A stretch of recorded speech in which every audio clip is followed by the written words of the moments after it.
ಪುರಾತನ ದೇವಾಲಯಗಳಿಗೆ, ಐತಿಹಾಸಿಕ ಸ್ಮಾರಕಗಳಿಗೆ ಪ್ರಸಿದ್ಧಿ ಪಡೆದ ಕೆಲವು ದೇಶಗಳಲ್ಲಿ ಭಾರತ ಕೂಡ ಒಂದು. ಇಲ್ಲಿನ ಐತಿಹಾಸಿಕ ದೇವಾಲಯಗಳು, ಶಿಲ್ಪಕಲೆ, ಪುರಾತನ ಕೆತ್ತನೆಗಳು ಇಡೀ ಪ್ರಪಂಚಕ್ಕೆ ಹೆಸರುವಾಸಿ. ಕರ್ನಾಟಕದ ಬೇಲೂರು ಹಳೆಬೀಡು ಭಾರತದ ಪ್ರಸಿದ್ಧ ದೇವಾಲಯಗಳ ಸಾಲಲ್ಲಿ ನಿಂತು ಗುರುತಿಸಿಕೊಳ್ಳೋ ಐತಿಹಾಸಿಕ ದೇವಸ್ಥಾನಗಳಲ್ಲೊಂದು. ಹೊಯ್ಸಳ ದೊರೆ ರಾಜ ವಿಷ್ಣುವರ್ಧನನ ಕಾಲದಲ್ಲಿ 12-13ನೇ ಶತಮಾನದಲ್ಲಿ ನಿರ್ಮಾಣ ಆಯಿತು ಬೇಲೂರು ಚೆನ್ನಕೇಶವ ದೇವಸ್ಥಾನ. ಹಾಗೆಯೇ ಹಳೆಬೀಡು ಹೊಯ್ಸಳೇಶ್ವರ ದೇವಸ್ಥಾನ, ಮೈಸೂರಿನ ಸೋಮನಾಥಪುರ ದೇವಸ್ಥಾನ. ಈ ಎಲ್ಲ ಅಸಾಮಾನ್ಯ ದೇವಸ್ಥಾನಕ್ಕೂ ಒಂದು ಸಂಬಂಧ ಇದೆ. ಏನದು ಸಂಬಂಧ ಅಂತ ಯೋಚನೆ ಮಾಡಿದ್ರೆ ಕಣ್ಮುಂದೆ ಬರೋದು ಈ ಎಲ್ಲ ದೇವಾಲಯಗಳ ರೂವಾರಿ ಅಂತ ಕರೆಸಿಕೊಳ್ಳೋ ಅಮರ ಶಿಲ್ಪಿ ಜಕ್ಕಣಾಚಾರಿ. ನಮ್ಮ ದೇಶಕ್ಕೆ ಹಾಗೆಯೇ ನಮ್ಮ ನಾಡಿಗೆ ಅದ್ವಿತೀಯ ದೇವಸ್ಥಾನಗಳನ್ನ, ಅಸಾಮಾನ್ಯ ಕೆತ್ತನೆಗಳನ್ನ ಕೊಡುಗೆಯಾಗಿ ಕೊಟ್ಟಿರೋ ಶಿಲ್ಪಿ ಜಕ್ಕಣಾಚಾರಿಗೂ ಹಾಗೆಯೇ ಅವರ ಪುತ್ರ ಡಂಕಣಾಚಾರ್ಯಗೂ ಒಂದು ದೊಡ್ಡ ಹಿನ್ನೆಲೆ ಇದೆ. ಇವರಿಬ್ಬರ ನಡುವೆ ನಡೆದಿರೋ ಘಟನೆಗಳು ಇವತ್ತಿಗೂ ಅನೇಕರ ಮನಸ್ಸಿನಲ್ಲಿ ಅಚ್ಚಳಿಯದೆ ಕೂತಿದೆ. ಒಂದು ಕೆಟ್ಟ ಘಳಿಗೆಯಲ್ಲಿ ಜಕ್ಕಣಾಚಾರಿ ತನ್ನ ಬಲಗೈಯನ್ನೇ ಕತ್ತರಿಸಿಕೊಳ್ಳೋ ಸಂದರ್ಭ ಬರುತ್ತೆ ಅಂದರೆ ನೀವೇ ಯೋಚನೆ ಮಾಡಿ, ತಂದೆ ಮಗನ ನಡುವೆ ಏನೇನೆಲ್ಲ ನಡೆದಿರ್ಬೋದು ಅಂತ. ಜಕ್ಕಣಾಚಾರಿ ಹುಟ್ಟಿದು ತುಮಕೂರಿನ ಬಳಿ ಇದ್ದ ಕ್ರೀಡಾಪುರ ಅನ್ನೋ ಗ್ರಾಮದಲ್ಲಿ. ಶಿಲ್ಪಕಲೆಯಲ್ಲಿ ಅತೀವ ಆಸಕ್ತಿ ಇದ್ದಿದ್ದರಿಂದ ತಾನೊಬ್ಬ ಶಿಲ್ಪಿ ಆಗಬೇಕು ಅಂತ ನಿರ್ಧರಿಸಿ ಅದನ್ನೇ ವೃತ್ತಿಯಾಗಿ ಸ್ವೀಕರಿಸಿದ್ರು. ಹಾಗೆ ವರ್ಷಗಳು ಕಳೆದವು. ಜಕ್ಕಣಾಚಾರಿ ಛಾಯಾದೇವಿ ಅನ್ನೋ ಯುವತಿನ ವಿವಾಹವಾದರು. ಕಾಲ ಕಳೆದಂತೆ ಛಾಯಾವತಿ ಗರ್ಭವತಿಯಾದರು. ಆದರೆ ಅದೇ ಸಮಯಕ್ಕೆ ಸಂಸಾರದಲ್ಲಿ ಭಿನ್ನಾಭಿಪ್ರಾಯ ಬಂದು ಜಕ್ಕಣಾಚಾರಿ ಮನೆ ಬಿಟ್ಟು ಹೋಗ್ತಾರೆ. ಊರೂರು ಅಲೆದು ಕೆಲಸಕ್ಕಾಗಿ ಹುಡುಕಾಟ ಮಾಡ್ತಿದ್ದ ಜಕ್ಕಣಾಚಾರಿಗೆ ಮೈಸೂರಿನ ಸೋಮನಾಥಪುರದಲ್ಲಿ ದೇವಸ್ಥಾನದ ಕೆಲಸ ನಡೀತಿದೆ ಅನ್ನೋ ಮಾಹಿತಿ ಸಿಗುತ್ತೆ. ಕೂಡಲೇ ಅಲ್ಲಿಗೆ ಹೋಗಿ ಕೆಲಸ ನೀಡಲು ಬೇಡಿಕೆ ಇಡ್ತಾರೆ ಜಕ್ಕಣಾಚಾರಿ. ಅವರ ಕೆಲಸನ ಪರೀಕ್ಷಿಸಿ ಮೆಚ್ಚಿ ಸಂಪೂರ್ಣ ದೇವಸ್ಥಾನ ನಿರ್ಮಾಣ ಮಾಡೋ ಜವಾಬ್ದಾರಿನ ಅವ್ರಿಗೆ ನೀಡ್ತಾರೆ. ಇತ್ತ ಛಾಯಾದೇವಿಗೆ ಗಂಡು ಮಗು ಜನನವಾಗುತ್ತೆ. ಆ ಮಗುಗೆ ಡಂಕಣಾಚಾರ್ಯ ಅಂತ ಹೆಸರಿಟ್ಟು ಸಾಕಿ ಬೆಳೆಸ್ತಾಳೆ ಛಾಯಾದೇವಿ. ಡಂಕಣಾಚಾರ್ಯ ತಿಳುವಳಿಕೆ ಬಂದ ನಂತರ ತನ್ನ ತಂದೆ ಯಾರು, ಅವ್ರು ಯಾಕೆ ನಮ್ಮ ಜೊತೆ ಇಲ್ಲ ಅಂತೆಲ್ಲ ತಾಯಿಗೆ ಕೇಳ್ತಾನೆ. ಮೊದಲು ಏನು ಹೇಳಿದ ತಾಯಿ ನಂತರ ಮಗನ ಒತ್ತಾಯಕ್ಕೆ ಮಣಿದು ಹಿಂದೆ ನಡೆದಿದ್ದನ್ನೆಲ್ಲ ಹೇಳ್ತಾಳೆ. ಅದನ್ನೆಲ್ಲ ಕೇಳಿ ಡಂಕಣಾಚಾರ್ಯ ತಾನೇ ಹೋಗಿ ತಂದೆಯನ್ನ ಹುಡುಕಿ ಕರೆ ತರ್ತೀನಿ ಅಂತ ಹೊರಡ್ತಾನೆ.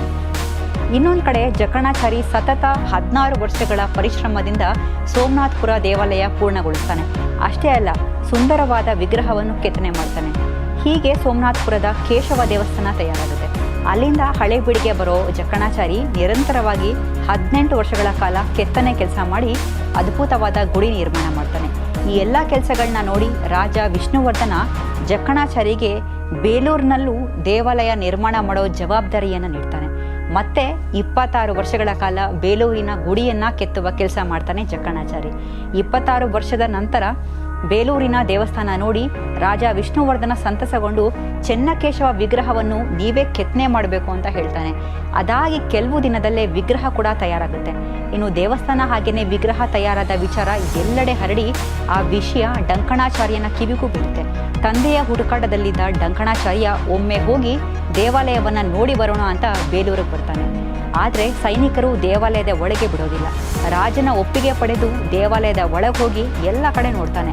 ಕೂಡಲೇ ರಾಜ ವಿಷ್ಣುವರ್ಧನನ ಬಳಿ ಬಂದು ಆ ವಿಗ್ರಹನ ಪೂಜೆ ಮಾಡಿದ್ರೆ ಒಳ್ಳೇದಾಗಲ್ಲ, ಅದರಿಂದ ನಿಮ್ಮ ರಾಜ್ಯಕ್ಕೆ ಸಮಸ್ಯೆ ಆಗುತ್ತೆ ಅಂತಾನೆ. ಇದನ್ನು ಕೇಳಿದ ರಾಜ ಜಕ್ಕಣಾಚಾರ್ಯನ ಕರೆಸಿ ಕೇಳ್ತಾನೆ. ಆಗ ಜಕ್ಕಣಾಚಾರಿ ಡಂಕಣಾಚಾರ್ಯನಿಗೆ ನೀನು ಈ ವಿಗ್ರಹದಲ್ಲಿ ದೋಷ ಇದೆ ಅಂತ ಸಾಬೀತು ಮಾಡಿದ್ರೆ ನನ್ನ ಬಲಗೈಯನ್ನೇ ಕತ್ತರಿಸ್ಕೋತೀನಿ ಅಂತ ಹೇಳ್ತಾನೆ. ಇನ್ನು ಡಂಕಣಾಚಾರಿ ಇಡೀ ವಿಗ್ರಹಕ್ಕೆ ಶ್ರೀಗಂಧವನ್ನ ಲೇಪನೆ ಮಾಡಿಸ್ತಾನೆ. ಇದಾಗಿ ಸ್ವಲ್ಪ ಸಮಯಕ್ಕೆ ವಿಗ್ರಹಕ್ಕೆ ಹಚ್ಚಿದ ಶ್ರೀಗಂಧ ಒಣಗುತ್ತೆ. ಆದರೆ ವಿಗ್ರಹದ ಹೊಟ್ಟೆ ಭಾಗದಲ್ಲಿ ಹಚ್ಚಿದ ಶ್ರೀಗಂಧ ಹಸಿಯಾಗೇ ಇರುತ್ತೆ. ಆ ಭಾಗಕ್ಕೆ ಜೋರಾಗಿ ಕುತ್ತಿಗೆಯಿಂದ ಹೊಡಿತಾನೆ ಡಂಕಣಾಚಾರ್ಯ. ಅದರೊಳಗಿಂದ ಕಪ್ಪೆ ಹಾರಿ ಹೊರಬರುತ್ತೆ. ಹಾಗೇನೆ ಅದರಿಂದ ಮರಳು ನೀರು ಕೂಡ ಹೊರಗಡೆ ಚೆಲ್ಲುತ್ತೆ. ಆಗ ಜಕ್ಕಣಾಚಾರ್ಯಗೆ ತನ್ನ ತಪ್ಪಿನ ಅರಿವಾಗುತ್ತೆ. ಇದೆಲ್ಲವನ್ನ ಕಂಡ ರಾಜ ಡಂಕಣಾಚಾರ್ಯನ ಹಿನ್ನೆಲೆ ಕೇಳಿದಾಗ ಗೊತ್ತಾಗುತ್ತೆ ಅವರಿಬ್ರು ತಂದೆ ಮಗ ಅಂತ. ಇನ್ನು ಜಕ್ಕಣಾಚಾರಿ ತನ್ನ ಮಾತಿನಂತೆ ಬಲಗೈಯನ್ನ ಕತ್ತರಿಸ್ಕೊಳ್ತಾನೆ. ಅವತ್ತಿಂದ ಆ ವಿಗ್ರಹಕ್ಕೆ ಕಪ್ಪೆ ಚೆನ್ನಿಗರಾಯ ಅನ್ನೋ ಹೆಸರು ಬಂತು. ಇವತ್ತಿಗೂ ಬೇಲೂರಿನಲ್ಲಿ ಕಪ್ಪೆ ಚೆನ್ನಿಗರಾಯನನ್ನ ಕಾಣಬಹುದು. ಇದಾಗಿ ಕೆಲ ಸಮಯಕ್ಕೆ ಜಕ್ಕಣಾಚಾರ್ಯ ಕನಸಿನಲ್ಲಿ ಅಶರೀರವಾಣಿ ಕೇಳುತ್ತೆ. ನಿನ್ನ ಹುಟ್ಟೂರಿನಲ್ಲಿ ಒಂದು ದೇವಾಲಯ ನಿರ್ಮಾಣ ಮಾಡು ಅಂತ ಸೂಚನೆ ಕೊಟ್ಟಂಗಾಗುತ್ತೆ. ರಾಜ ವಿಷ್ಣುವರ್ಧನನ ಅನುಮತಿ ಪಡೆದು ತನ್ನ ಹುಟ್ಟೂರಿಗೆ ಬರಲು ನಿರ್ಧರಿಸ್ತಾನೆ ಜಕ್ಕಣಾಚಾರಿ. ಇನ್ನು ರಾಜ ಆತನಿಗೆ ಅದ್ದೂರಿಯಾಗಿ ಸನ್ಮಾನ ಮಾಡಿ ಅಮರ ಶಿಲ್ಪಿ ಎಂಬ ಬಿರುದನ್ನ ನೀಡಿ ಜೊತೆಗೆ ವಿಗ್ರಹ ಕೆತ್ತಲು ಕಲ್ಲನ್ನ ಉಡುಗೊರೆಯಾಗಿ ನೀಡಿ ಬೀಳ್ಕೊಡ್ತಾನೆ. ತಂದೆ ಮಗ ಇಬ್ರು ತುಮಕೂರು ಬಳಿಯ ಕ್ರೀಡಾಪುರಕ್ಕೆ ಬರ್ತಾರೆ.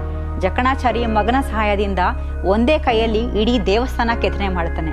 ನಂತರ ಜಕಣಾಚಾರಿಗೆ ಹೋದ ಕೈ ವಾಪಸ್ ಬರುತ್ತೆ. ಅವತ್ತಿಂದ ಅವರನ್ನ ಕೈದಳ ಅಂತ ಕರೆಯಲಾಗುತ್ತೆ. ಅದು ಜಕಣಾಚಾರಿ ನಿರ್ಮಿಸಿದ ಕೊನೆಯ ದೇವಸ್ಥಾನವಾಗಿರುತ್ತೆ. ಜಕಣಾಚಾರಿ ಇಲ್ಲದೇ ಇದ್ರೂ ಅವರು ಕಟ್ಟಿರೋ ಶಿಲ್ಪಕಲೆ ಶಾಶ್ವತವಾಗಿ ಉಳಿದಿದೆ. ಶಿಲ್ಪಕಲೆಯಲ್ಲಿ ಅತಿ ಹೆಚ್ಚು ಕೊಡುಗೆ ನೀಡಿರೋರಿಗೆ ಸರ್ಕಾರ ಪ್ರತಿ ವರ್ಷ ಜಕಣಾಚಾರಿ ಪ್ರಶಸ್ತಿ ನೀಡಿ ಗೌರವಿಸುತ್ತೆ. ಹೀಗೆ ಜಕಣಾಚಾರಿ ಹೆಸರು ಇತಿಹಾಸದ ಪುಟದಲ್ಲಿ ಅಚ್ಚಳಿಯದೆ ಶಾಶ್ವತವಾಗಿ ನೆಲೆ ಊರಿದೆ.